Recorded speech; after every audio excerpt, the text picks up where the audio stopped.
আজকে আমি দেখাবো কিভাবে পেঁয়াজ বেরেস্তা করতে হয়। প্রত্যেকটা গৃহিণীরই টুকটাক রান্নাবান্নার কাজে পেঁয়াজ বেরেস্তাটা খুব প্রয়োজনীয় একটা জিনিস।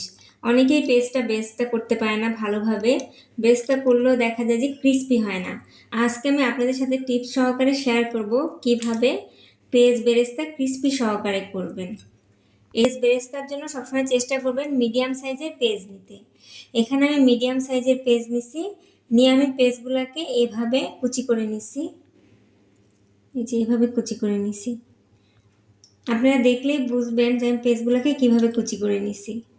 এখন আমি চুলায় একটা প্যান বসিয়ে নিছি আর প্যানের মধ্যে দিয়ে নিচ্ছি 2 কাপ পরিমাণ তেল। পেঁয়াজ বেরেস্তা করার জন্য তেলটা একটু বেশি পরিমাণে দিতে হবে। পেঁয়াজটা যেন ডুবো তেলের মধ্যে থাকে ঠিক সেই পরিমাণ তেল দিতে হবে। আমি এখানে 2 কাপ পরিমাণ তেল দিয়ে নিচ্ছি। পেঁয়াজ হিসাবে তেলটা বাড়িয়ে কমিয়ে নেবেন।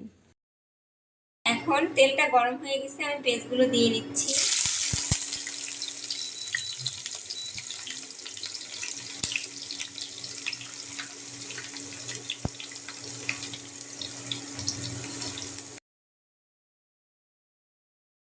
পেঁয়াজটা প্যানের মধ্যে ছড়িয়ে দিতে হবে, এক জায়গায় জড়ো করে দেওয়া যাবে না, তাহলে বেরেস্তা ভালো হবে না, দলা পাকিয়ে যাবে। আমি পেঁয়াজ কুচিটা সম্পূর্ণ প্যানের মধ্যে ছড়িয়ে দিছি। প্রথম পর্যায়ে নাড়াচাড়া করা যাবে না। এই ঈদে আপনারা বেশি করে পেঁয়াজ বেরেস্তাটা বানিয়ে রাখবেন। পোলাও, বিরিয়ানি সব কিছুতেই পেঁয়াজ বেরেস্তাটা লাগে। বেশি করে এই পেঁয়াজ বেরেস্তা বানিয়ে রেখে আপনারা একটা এয়ারটাইট বক্সে রেখে 15 থেকে 20 দিন পর্যন্ত খেতে পারবেন। একটুও নষ্ট হবে না, একদম ক্রিস্পি থাকবে কিছু টিপস ফলো করলেই। পেঁয়াজটা তেলের মধ্যে হালকা যখন একটু নরম হবে তখন আমি দিয়ে নিচ্ছি 1 টেবিল চামচ পরিমাণ চিনি। এই চিনিটা দেওয়ার কারণে এই পেঁয়াজ বেরেস্তাটা আমার 15 থেকে 20 দিন ক্রিস্পি থাকবে। এই পেঁয়াজ বেরেস্তায় অবশ্যই আপনারা চিনিটা ব্যবহার করবেন। পেঁয়াজটা যখন হালকা একটু হয়ে আসছে এখন আমি ঘন ঘন নেড়ে দিচ্ছি যেন পেঁয়াজটা দলা না পাকায় আর পুড়ে না যায়।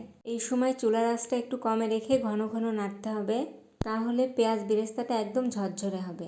এই যে আমার পেঁয়াজ বেরেস্তাটা হয়ে গেছে, এখন আর বেশি নাড়াচাড়া করা যাবে না।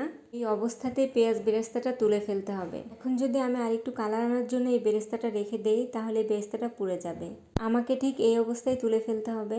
এই অবস্থায় তুলে ফেললে বাকিটা গরমেই হয়ে যাবে। এখন আমি একটা ঝাঁঝনির সাহায্যে পেঁয়াজের সব তেলগুলো সেকে তুলে নিচ্ছি। তেল সহ বেরেস্তা উঠানো যাবে না, তাহলে চুপসে যাবে। আমি এই ঝাঁঝনির সাহায্যে তেলটা ভালো করে সেকে নিয়ে বেরেস্তাতে উঠিয়ে নিচ্ছি, যাতে বেরেস্তাটা অনেকদিন সংরক্ষণ করে রাখতে পারে আর ক্রিস্পি থাকে।